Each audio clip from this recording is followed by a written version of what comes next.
लिए इनवाइट कर रहा हूं मुफ्ती साहब को। Your rebuttal round 1, you have 7 minutes.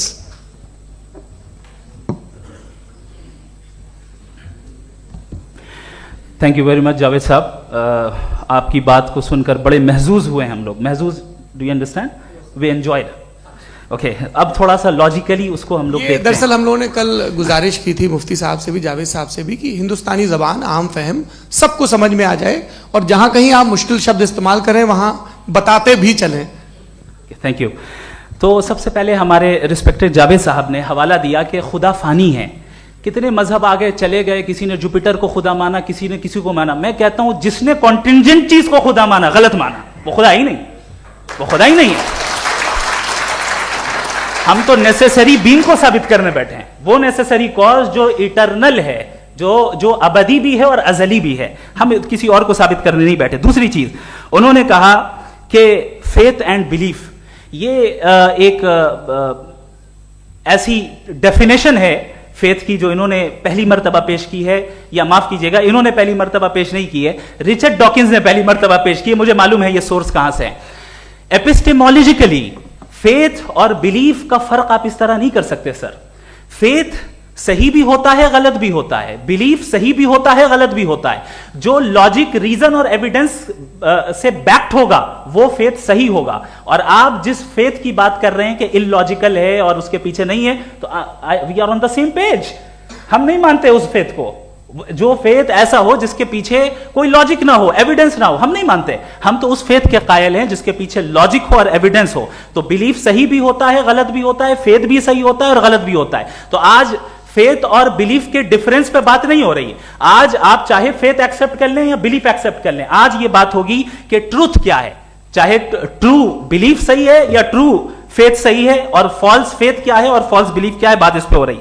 दूसरी चीज इन्होंने पूछा, स्टुपिडिटी फिर क्या है?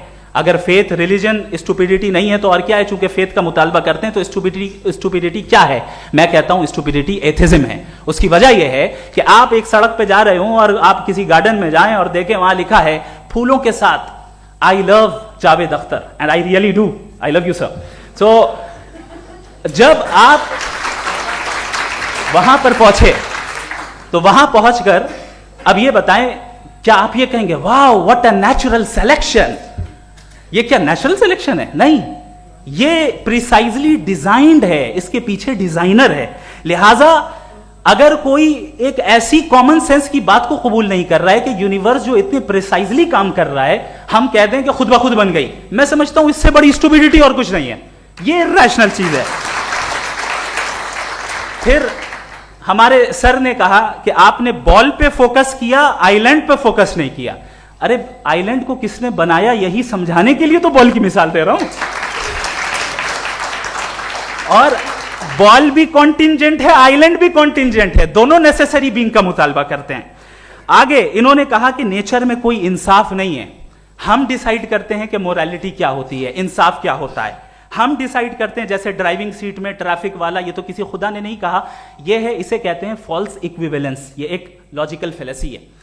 आपने जो है मिसाल दी ड्राइविंग की और ट्रैफिक की, ये सब्जेक्टिव मोरालिटी है।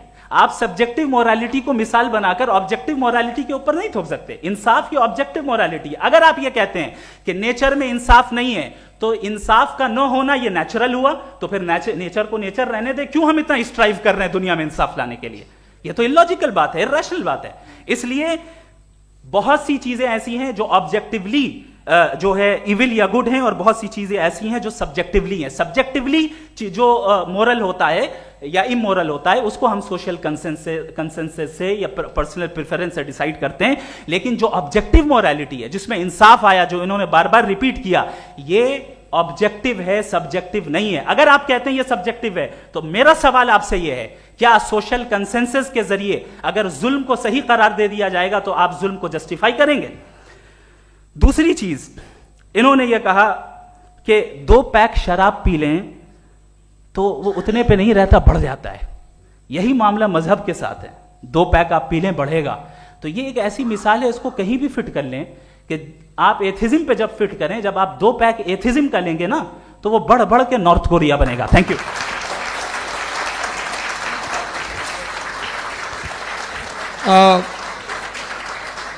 फर्स्ट राउंड के रिबटल के लिए मैं जावेद साहब को इनवाइट कर रहा हूं। आपके पास 7 मिनट का वक्त है, रीसेट कर दीजिएगा प्लीज।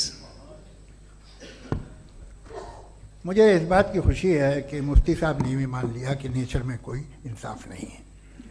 तो कोई भी चीज़ जो इंसान ने नहीं बनाई है उसमें इंसाफ नहीं होता है। एक बात मैं आपसे अर्ज़ करूँ, जरा पता लगा लीजिएगा, ये जो आप बाग में जाते हैं बेहद खूबसूरत फूल देखते हैं ना, इनमें से कोई नेचुरल नहीं है। ये सारे फूल क्रॉस करके बनाए गए हैं। जो जंगल में फूल होते हैं नहायत मामूली होते हैं, ये फूल इंसानों ने बनाए हैं। जो आप बाग में देख के वाह वाह कहते हैं, ये इंसानों के बनाए हुए हैं। डिफरेंट फूलों को क्रॉस करके, डेवलप करके, फिर क्रॉस करके इस तरह से बनाए गए। नेचुरल फ्लावर नहीं। किसी जंगल वीरान में जाके आप गुलाब के फूल नहीं देखेंगे। ये सब बनाए हुए इंसान ने, बहुत से काम इंसान ने किए हैं। बाकी है कि आपने मेरी एक बात का जवाब नहीं दिया, जिससे मुझे शिकायत है कि फेथ क्या है और आप फेथ मांगते क्यों हैं मुझसे। आप तो लॉजिकल हैं, आपके पास तो सारे रैशनल्स हैं, आपके पास सारे सबूत हैं, तो आपको फेथ की डिमांड क्यों करते हैं कि भाई तुम सरेंडर कर दो और सवाल मत करो। कोई मजहब सारे सवाल करने की इजाजत नहीं देता है और मना करता है कि ज़्यादा सवाल ना करो, बह जाओगे तुम। आप क्यों रोकते हैं? हकीकत यह है कि इंसानी तारीख क्या है। इंसानी तारीख ये है कि दुनिया में 2 तरह के लोग हुए हैं। एक वो जिन्होंने अपनी लाइल्मी की परस्तिश की है, दूसरे वो जिन्होंने अपनी इग्नोरेंस या लाइल्मी से झगड़ा किया है और मालूम किया है कि क्या है। ये जो आप कह रहे हैं, आज आप हैरान हैं कि भाई ये यूनिवर्स कैसे बनी। लोग हैरान थे कि सूरज डूबता है तो इधर से कैसे निकलता है। और आप एक कदम जाके हमेशा का मानने को तैयार है, एक कदम पीछे ही मान जाइए। भाई आप इसके बाद जाते हो, कहते सवाल ना करना कि ये कहाँ से आया, ये पावर तो हमेशा से हमेशा रहेगी। तो आप यूनिवर्स के बारे में मानने में क्या तकलीफ है? एक कदम पहले रुक जाइए। ये हमेशा से थी या नहीं थी, हमें मालूम नहीं है। और ये कहना कि हमें मालूम नहीं है, कमाल ये है कि दुनिया के सारे मजहब सब जानते हैं ये दुनिया कैसे बनी थी, कैसे मिटेगी, मरने के बाद क्या होगा, इनको सब इल्म है। इनको किसी को डायनासोर होते थे पहले ये नहीं पता था, किसी को नहीं पता। किसी भी दुनिया की मजहबी किताब में डायनासोर का जिक्र नहीं है। लेकिन बाकी सब बातें, how to make universe in 4 easy lessons and बाकी सब पता है। जिसको सब पता है वो गड़बड़ है। हम में ये इंकिसार, ये ह्यूमिलिटी होनी चाहिए कि हम ये कहें कि हमें ये बहुत सारी बातें नहीं मालूम, लेकिन हम उनकी परस्तिश ना करना, अपनी लाइल्मी को की परस्तिश ना करें, हम उसे पता लगाने की कोशिश करें। जिस दुनिया में आप बैठे हैं सर, ये हॉल जो है, ये इलेक्ट्रिसिटी जो है, ये माइक जो है, जिस हवाई जहाज से आप आए थे, वो जिस कार से आप यहाँ आए हैं, ये सब उन लोगों की बनाई हुई है जिन्होंने सवाल किए थे। ये दुनिया जिसमें आप आज आराम से हैं, ये उन लोगों की बनाई है कि जिन्होंने सवाल किए थे। और हर स्टेज पे इन सवालों को मकरूह कहा गया था, गलत कहा गया था। आप जरा तारीख पढ़िए, एक बड़ी दिलचस्प किताब है बर्ट्रैंड रसेल की,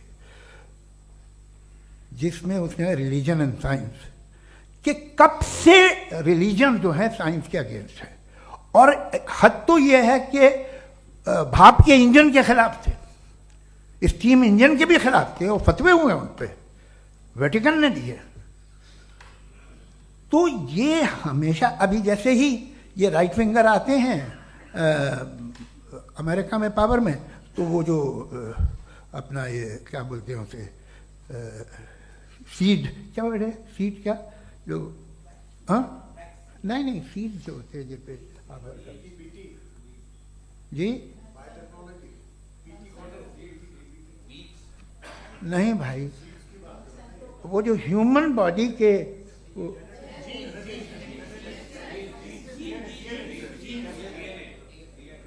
उस पर रिसर्च बंद हो जाती है, रिपब्लिकन नहीं करने देते। अरे भाई इतना डर क्या है तुम्हें? एक ज़माने में बहुत नाराज थे ये सारे मजहबी लोग कि ये इंसान तो इंसान बनाने की कोशिश कर रहा है। आपको क्या तकलीफ भाई, बना ले तो बना लेने दो, ये खौफ क्या है? और ये सब आज जो आप कह कर रहे हैं नामुमकिन है, ये कैसे हुआ, मुझे एक किस्सा याद आता है। जब मैं 6ठी क्लास में था तो मैं मैथमेटिक्स में बहुत वीक था, तो एक टीचर रख दिया गया, उसने 1 2 3 4 5 6 7 तो सिखा दिया मुझे। वो दिन मैं भूल नहीं सकता हूँ मुफ्ती साहब, जिस दिन उसने ये बताया कि 1/2 क्या होता है और 3/4 क्या होता है, मुझे ऐसा लगा कि मेरा सर बीच से फट जाएगा। ये आदमी कह रहा है कि जो दीवार के अंदर जाओ वॉक करते हुए। आज हंसता हूँ मैं इस बात पे। तो आज जो बातें आपके जहन से बिल्कुल परे हैं और आप हैरान होते हो उन्हें देख के, एक वक्त आएगा कि मामूली लगेंगे। और हुआ है, आपकी इंसानी तारीख ही है। इतनी जल्दी सारे फैसले आप मत कर लीजिए, थोड़ा ये ह्यूमिलिटी रखिए कि भाई ये हमें नहीं मालूम। ये कहने में क्या है, ये यूनिवर्स कहाँ तक फैली, ये कब से है और कब तक रहेगी, हमें नहीं मालूम। आपने फैसला कर लिया कब बनी, ये आपके हिसाब से कोई 14 बिलियन ईयर बनी जो समझा जाता है। उससे पहले हजारों करोड़ों अरबों साल तक खुदा बैठा क्या कर रहा था, खामोश बैठा था, ऐसी जमाइयाँ ले रहा था। फिर उसे आइडिया है, यार एक काम करते, वक्त अच्छा गुजर जाएगा, यूनिवर्स पर आपसे सोचिए। वो तो हमेशा से है ना, मगर यूनिवर्स हमेशा से नहीं है, ये तो बनाई गई है। और उससे पहले क्या था, इनका क्या काम था, कैसी बात है। ये बड़ा आसान है, जो बात हमें आज धीरे धीरे पता चली है। बरसों 2000 और 2500 साल पहले आपको किसी ने बता दिया कि क्या था, आप मान गए, और तब से वही मान रहे हैं जो 2500 साल पहले कहा गया था। सब कुछ बदल गया है, सॉल्व हो रही हैं चीज़ें। अभी साइंस बिल्कुल दावा नहीं करती, या कोई फिलोसफर ये दावा नहीं करता कि हमें सब मालूम, बल्कि वो कहता है कि हमें जितना मालूम होता है उससे ये मालूम होता है कि हमें कितना कम मालूम। तो हम अपनी जहालत से लड़ें, उसकी परस्तिश न करें। जी, time, thank you so much. मैं